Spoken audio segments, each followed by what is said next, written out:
just, for the purpose of your class, just so I can explain, like we're co-parenting. So Levi spends half the week with Lauren and half the week with me. So it's not that so I don't necessarily see her parent. We live together, and we lived together the first 4.5 years of his life. Mhm. So what I'd say is parenting style. Um, Lauren is definitely a bigger disciplinarian than I am.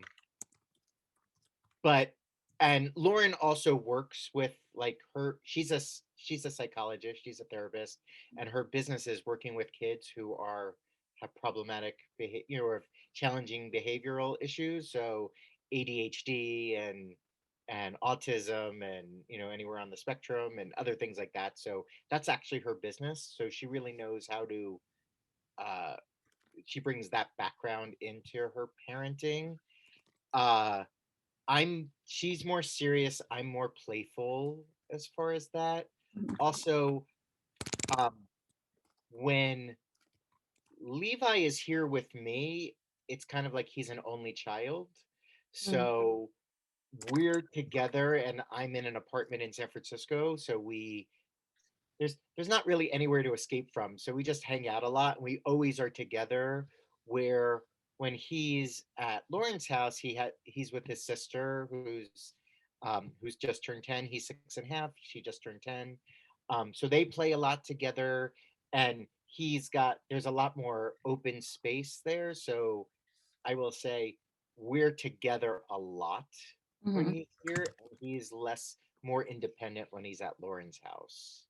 Makes sense. Um, so as far as our styles go, we definitely like get more physical together, in that respect. And um, but we're tend to be on the same page in many ways as far as our parenting style. And um, I'd say we have more in common than without. You know, I'm more about like having him self-reflect more, and just kind of be conscious of his actions, I guess. Mhm. My goal as a parent is for him to be the best kid he can be, and so understanding who he is or why he does what he does. Like I want him to be curious. I want him to be, I want him to always be wanting the desire to learn and grow, and and one of the things I always tell them, first of all, and know that they're loved, know that they're always supported no matter what. And I tell Levi that you know I will always, no matter what, like I will always love him, Mhm. like so that he doesn't have to ever question if he does something bad or wrong. like the action might be bad, but that doesn't change how I feel about him. Yeah. Current guide. Yeah. um you know Even, I'm going to give you an example of what happened yesterday. So Levi started saying this: I'm not great at explaining things. Like this is a story he's starting to say out loud. And one of the things I'm aware of is the stories that we tell ourselves as children become the way we see life as adults. And not that they're not changeable as adults, but it gets really hard to shift them the longer we've been telling the story. So what I said to him yesterday is like, you're not as good as explaining maybe as Talia or me or Mom, because we're older than you. You're great at explaining for 6.5. Yeah. And I want you to not be telling this story to yourself. And he's like, oh, this is not something I'm as good as I want to be. And so I want to work on it, Oh. rather than I'm not good at this. Yeah. Because those stories that, again, we continue to tell ourselves become, we make these reality, and they're just stories. Yeah. Yeah. So so for me, being the teacher and guide is definitely, of those, the most important. Most parents, I think, do the best they can do Mm. with whatever skills or knowledge they have. My parents had a lot of personal dysfunctionality, from my take, my story, and did not teach me how to really work on myself or to Mhm. really be self-aware. And there was a lot of fighting and a lot of yelling. And one of the things that I really try to do with the kids um, is really just can you like l- do you so he knows how to uh, understand himself, who he is, what why he does what he does. And I'm going to give you an example of like one of my favorite things that or most important things I think I've done as a parent is I've taught Levi how to come back to center in himself. So Levi, maybe I don't know when we started this, maybe 3 or 4, I discovered that he gets all this energy, especially as a boy. He's got all this physical energy, or sometimes he just gets out of control. And the two ways of like getting that out of him is to either physically get it out, which is not always a possibility, or if he spends some alone time in his room, in a few minutes, he just comes back to center. And so teaching him that skill of saying, and sometimes I send him to his room because I'm upset with him. And then I always say, listen, I never want sending you to your room as a punishment. I want that to be a way for you to come back to yourself, come back in your body so that you can make better choices and you feel better. And so like I love the fact that he knows how to do that with himself. And sometimes Wow. he'll just take himself, he's like, I'm gonna go to my room and I'll be, and then he just comes back on his own. And it's like, It's what a great. great skill to have. My parent did. I didn't think about this question in advance, so let's see what it came. I mean, what my goal always to do is to, as a parent, is to work, is to pay attention to him and what his needs are Mhm. and meet him at where he's at. Mhm. And also, because I do so much personal development work on myself, is I know what my shortcomings are as a Wow. human, my struggles, and continue to work on that because the best way to raise healthy kids is to work on yourself, is my belief. Mhm. So, but it's a learn. As a parenting, I mean, my parenting style has I think I don't I guess it's just been a work in progress. I found it harder when he was younger to parent him. Like, Uh-huh. pre-verbal was not my favorite stage.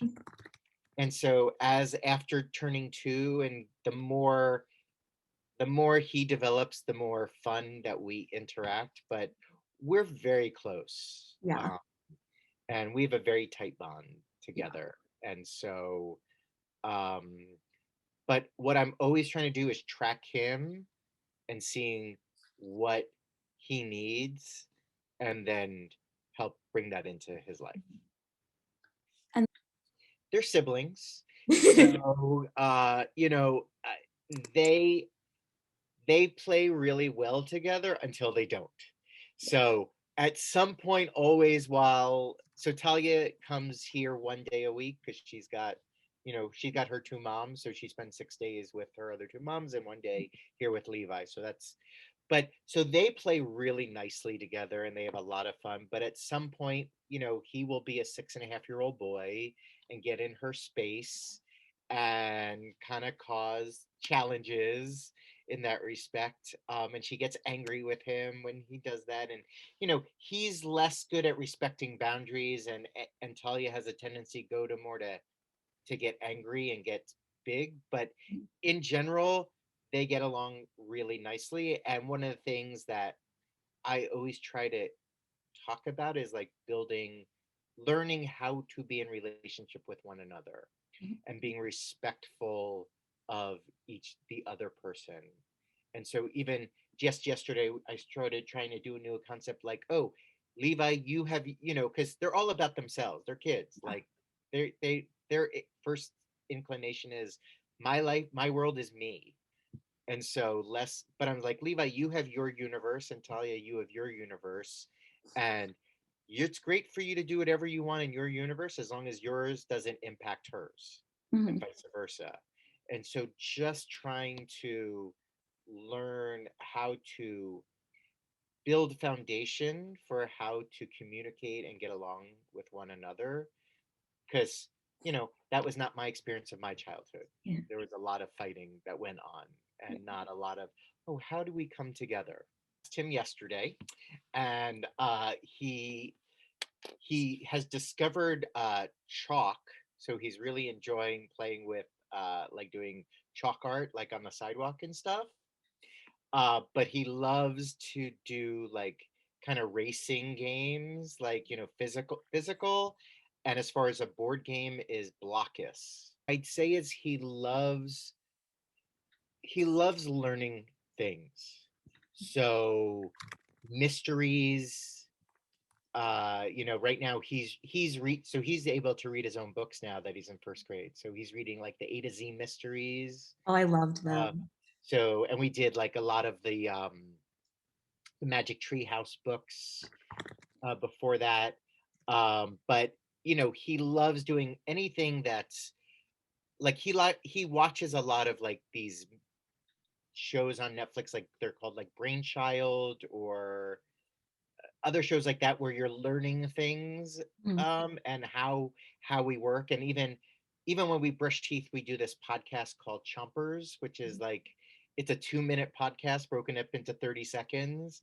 Wow. And his favorite on Mondays is quiz day. So on the morning they ask the question, and at the night one they answer it. So he just loves learning new things because he's uh, you know I, because he's 6.5, he's still very interested in hanging out with me.